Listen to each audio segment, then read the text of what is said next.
Good morning from Tokyo! So our first morning in Tokyo, we were pretty jet lagged. We got up really early, I think like 6:30 a.m.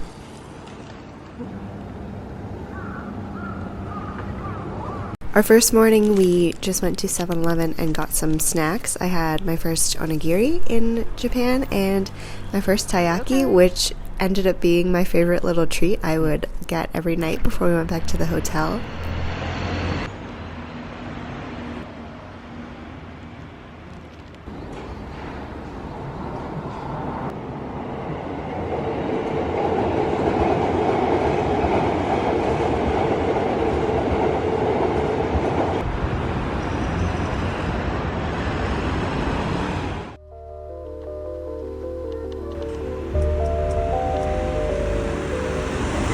Taylor wanted to show me Shibuya Crossing right away, which ended up being really funny because it was pretty empty because it was so early in the morning. And I do remember at the time being like, oh, this was the big thing you wanted to show me. We did end up going back later, so I did get to experience the true Shibuya Crossing.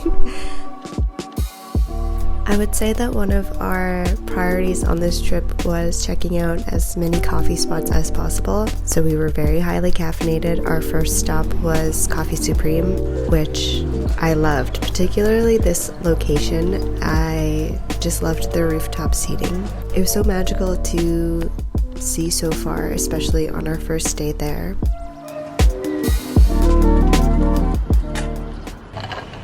I mean, today's like our scheduled chill day, kind of. Oh yeah. Today and tomorrow?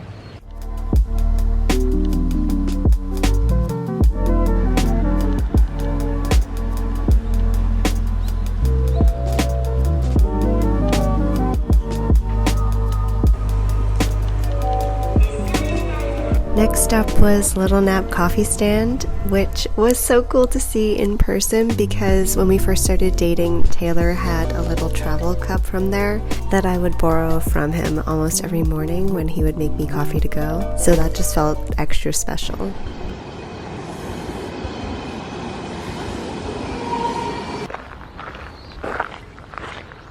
Second coffee spot. Little nap. Little Nap.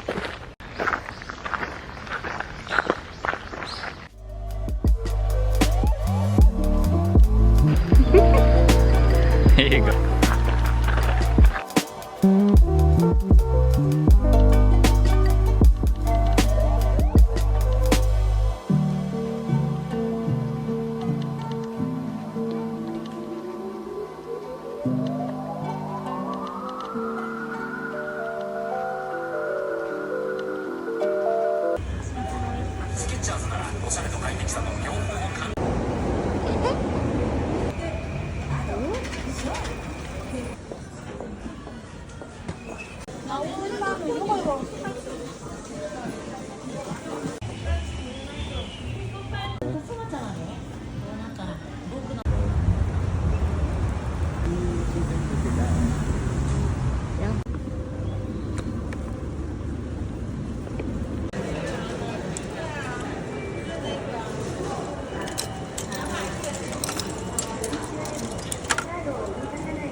Go. 1番線に渋谷品川方面行き。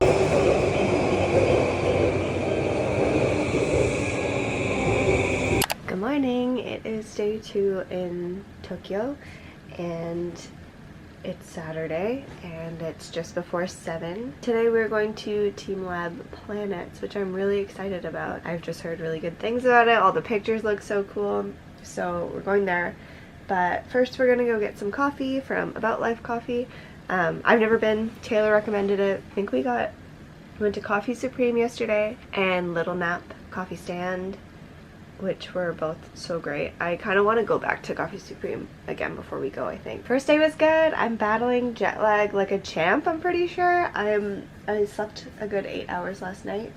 I'm still feeling a little bit like fuzzy, but I'm excited about today. Honestly, it feels like we've already been here for a few days and it's only been one full day, so That's crazy because we're here for 2 weeks. I brought one dress and I think I'm gonna wear it because it's gonna be 21 degrees. And when we left Calgary, it was like -15 and super snowy. So just really enjoying how green and lush it is here and warm still. I'm also really awkward at vlogging in public, so I'm just gonna take videos and probably not talk very much if we're being honest. I'm trying to keep a little journal to write down how I'm feeling day to day and what we're doing so I don't forget, but luckily I also have this like video journal going on as well. Yeah, it's wild. I already love it. I feel like I would be comfortable traveling here alone.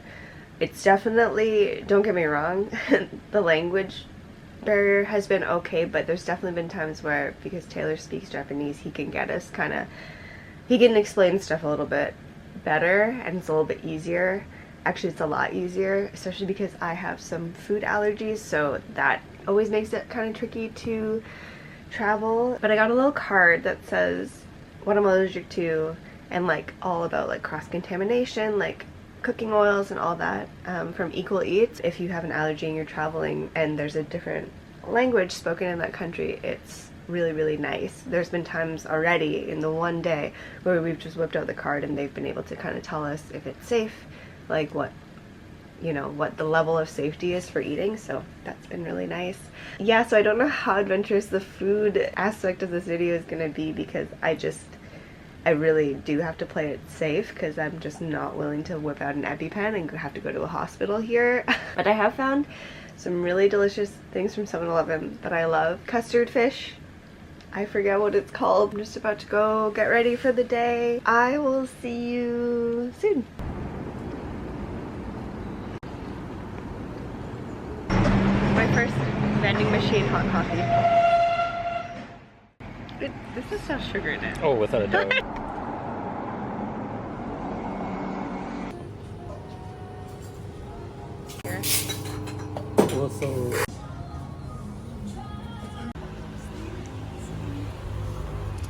I'm okay being off screen.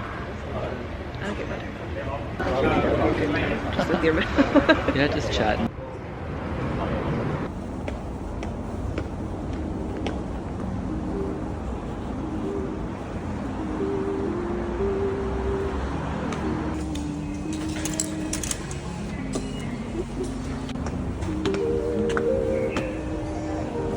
Okay, so I actually filmed a lot in here, but I'm just going to show you the highlights. So if you're planning on going, maybe skip this part because I don't want to ruin it for you, and it's better if you just experience it for yourself firsthand. It's really dark to start, and you walk through a hallway that actually has rushing water flowing over your feet, and everybody's barefoot for this experience, I should add. So one of the earlier rooms that you enter is the Crystal Universe, which was so cool and very stimulating, I would say.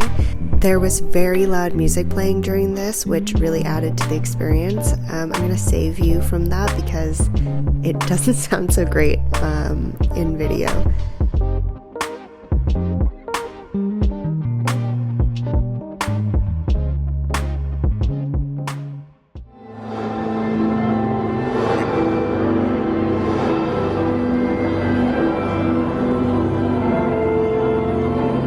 It was obviously busy, but I never felt too crowded or rushed or anything. It's so hard to convey how it actually made me feel, but just going to say that it was a really cool experience and one that I would recommend if you have the chance to.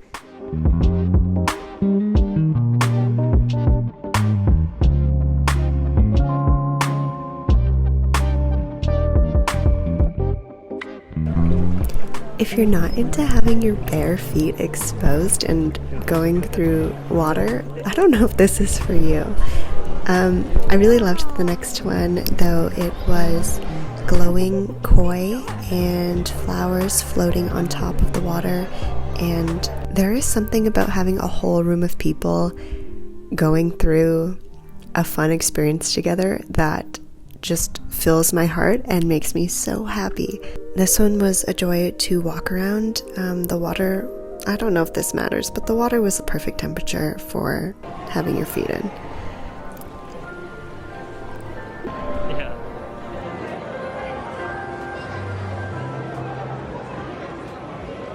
The next room had glowing spheres all over it, on the floor, on the ceiling, and the colors were constantly changing. And I loved how you could actually touch the spheres. I thought that was cool.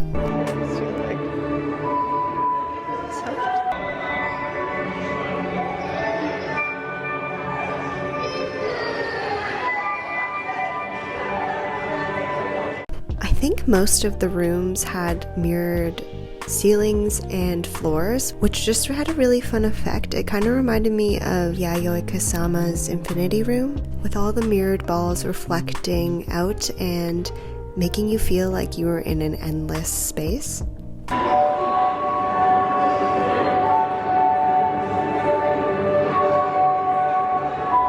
Okay, next was the Universe of Flowers, and it was kind of like a domed space where the flower lights were projected onto the ceiling and all around. And this one actually felt kind of trippy. Like, we had to sit down. A lot of people were sitting down because it was kind of a better way to view it, but also we had to sit down because we felt a little bit nauseous in this room.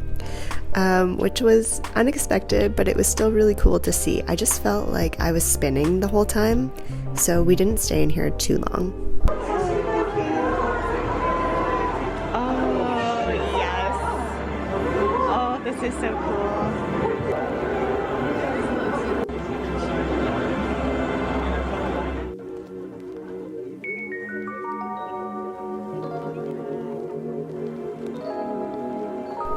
So the floating flower garden installation is actually what first caught my eye and made me immediately snag tickets for this. I just thought this was so beautiful. My grandma is an avid orchid collector, and I also love orchids, so to see them all floating above you and see them reflected below just felt really magical.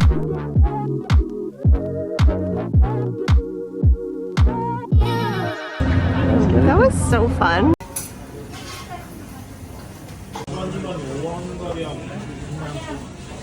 Alex.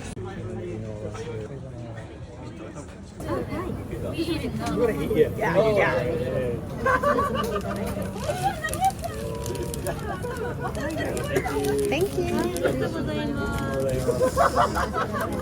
You step around the corner. Yeah.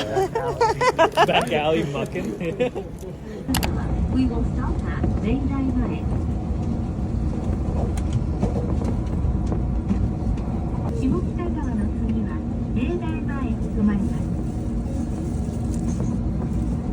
We will soon arrive at 下北沢 IN5。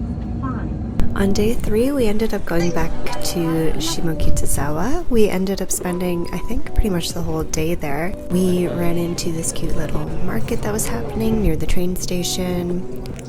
We bopped around, went to a couple of shops. There are lots of curated vintage shops in this area, some really cute art shops.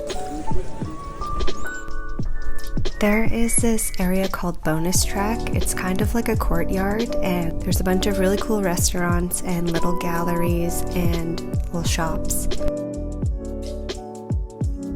And this day we were here, there happened to be a record festival going on. We also got to see a few costumes out and about because it was nearing Halloween, which was really cute. By the early afternoon, we obviously needed to stop for a coffee, so we met up with Taylor's friend Rob and went to the Ogawa Coffee Laboratory.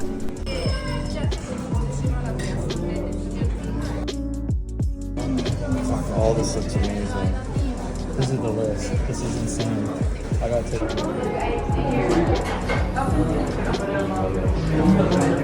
Get there, but it's really cool to see all that happen on the Are you guys here for I just moved here, so.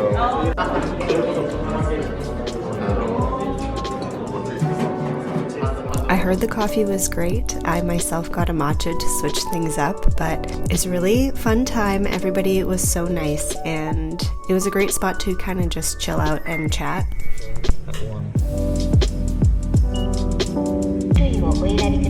Sweet.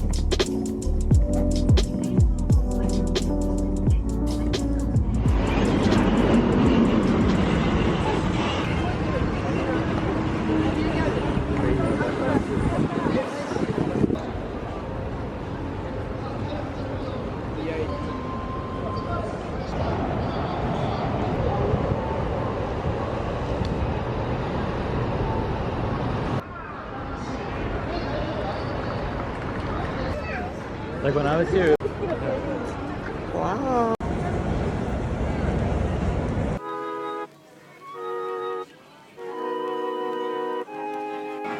Or sushi? Yeah, maybe a sushi. Or a toast? Or a notebook? I get it. Like the peach one? The pink one? Like that one? Oh.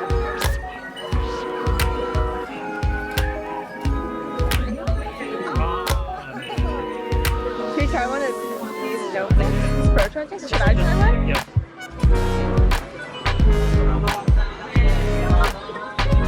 Can I start?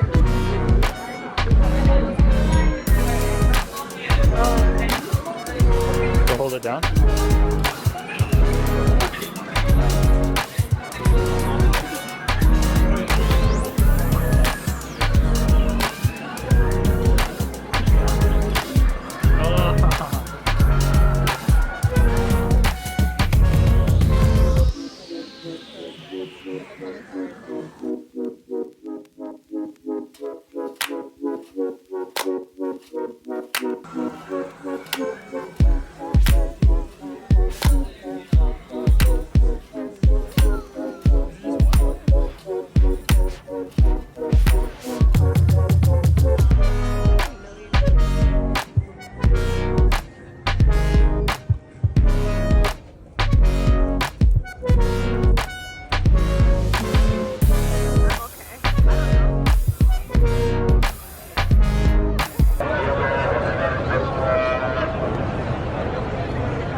As you can see here, we went to Blue Bottle Coffee for our morning treat, and we just sat and chatted about the plans for the day.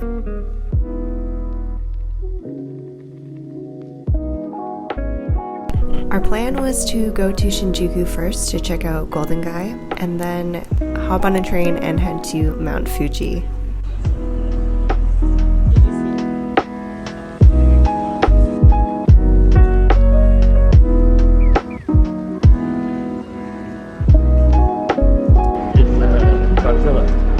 Oh, cool.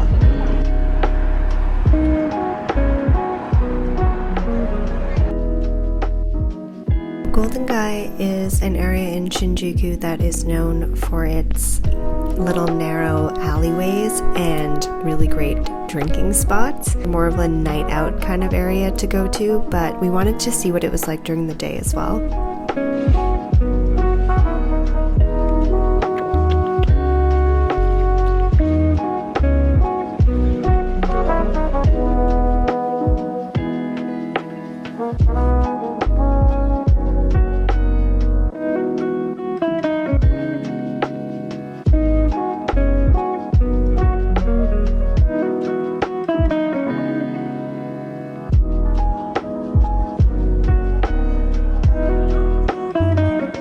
So the trek to Mount Fuji from Shinjuku is a little bit of a long one. You can first take a train directly from Shinjuku Station to Otsuki Station.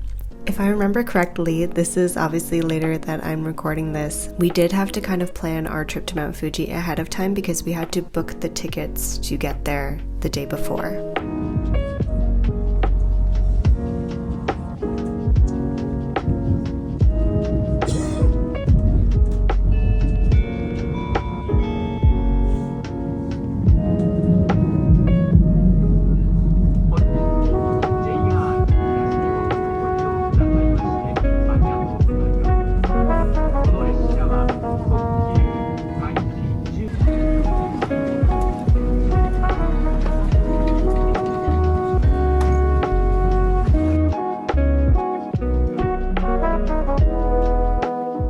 We then had to transfer to another line to get to Kawaguchiko, and I think the trip altogether took about 2 hours.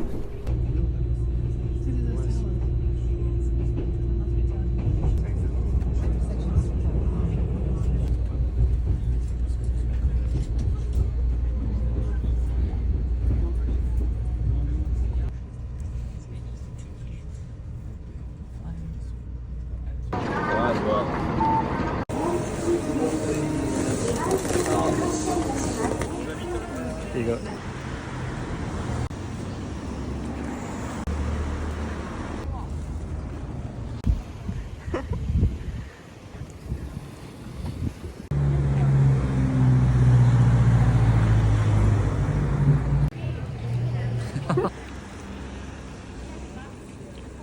But this is where our plans fell apart a little bit, and I will say this is totally my fault because I was planning this day out. I had seen online that there was this beautiful flower farm with an amazing view of Mount Fuji close to Kawaguchiko Station, and I said, why don't we go there? We'll get like a really unique look at Mount Fuji, and also we'll get to see all these beautiful flowers in bloom.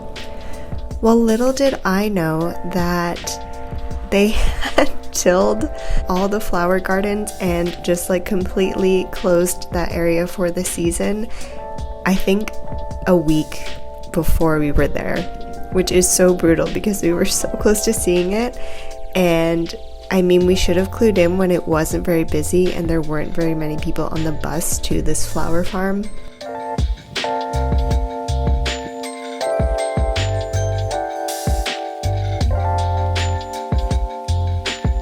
It was still really lovely to see all the fall colors of Japan, and I do think it was a really beautiful space regardless.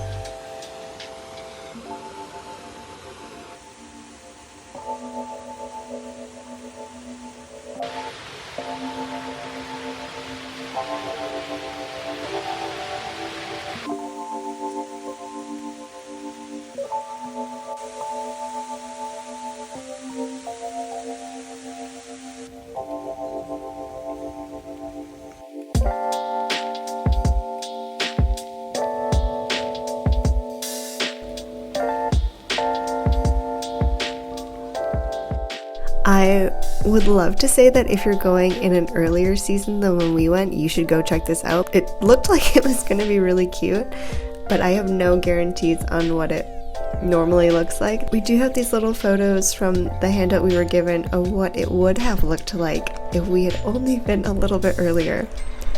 As much as we missed out on doing something else, I think it was really memorable. We had run into this couple who were visiting from the UK on our way to Mount Fuji, and we're helping them out with figuring out the trains. And on the way back, we ran into them again, and they told us about how beautiful the lake was, how they got all these amazing photos, and the background of Mount Fuji was just glorious. And all we could do was laugh, really. It was really nice running into them again, and we did end up going out with them that night. We did go back to Golden Guy and had a couple drinks, and overall, a really fun day.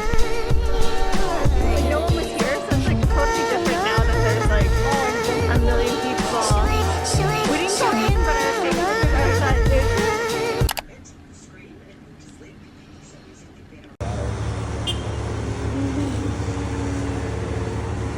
This was our last day in Tokyo before heading to Osaka, and it was also Halloween. We had also gone out the night before, so we were pretty tired. We pretty much spent the day shopping around.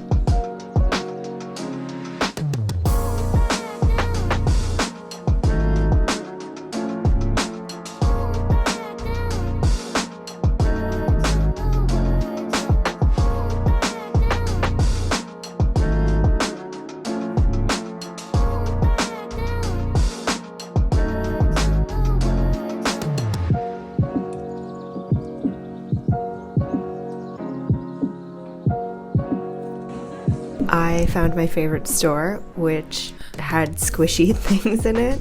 I'm a sucker for fake food, and I honestly could have bought everything in here. This place was called Moosh Squishy, and I would recommend it if you also love cute little squishy things.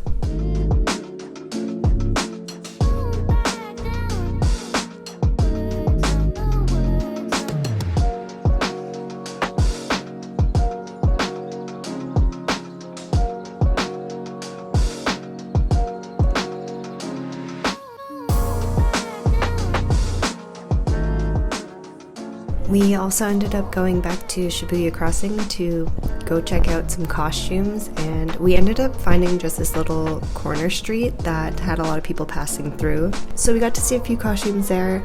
It wasn't what I was expecting. I thought there would be a lot more people dressed up, but it was still really fun. There were some really good costumes.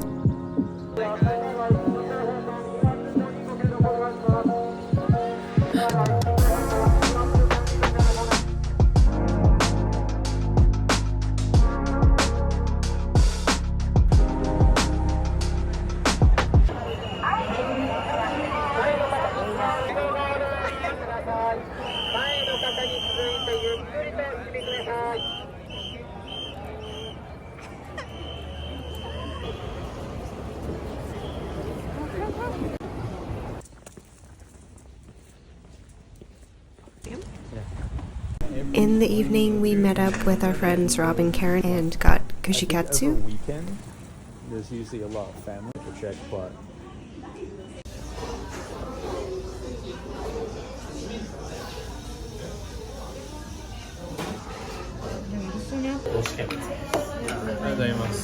luckily, they are also horror movie fans, so we just got together to watch a scary movie at their apartment. 100%. This is all I've ever wanted for Halloween.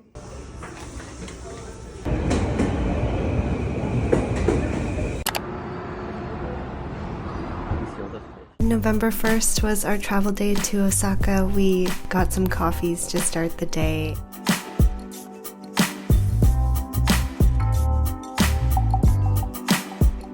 Then just had a little sushi lunch by the river. A lot of it didn't show up in this video, but there were so many moments of just sitting and observing and listening, and this was really one of them where I just felt so grateful, and it just felt so surreal to be here with someone that I love and experience this together, and after talking about it for so many years.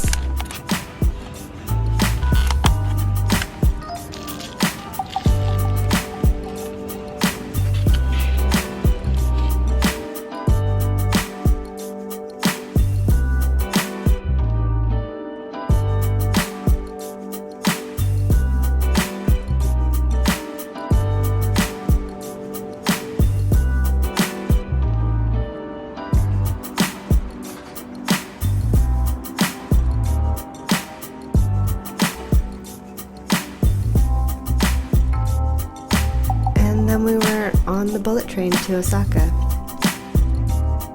Cars 1 through 5 are for passengers without seat reservations. Smoking is not allowed on this train, except in the designated smoking rooms located in Class 3. I have a part 2 that I am working on editing, and if you liked this video, feel free to subscribe or check out any of my other ceramics related videos. That's what I usually do on here. But yeah, stay tuned for part 2. I hope you enjoyed this video. I loved finally getting to share this trip with y'all. It was honestly a blast for me to edit this and also kind of relive my first time in Japan, and yes, I'm already dreaming of the day I get to visit again. In the next part, you will find me in Osaka, Nara, Fukuoka, and Nagasaki. Thank you so much for watching, and I will see you next time.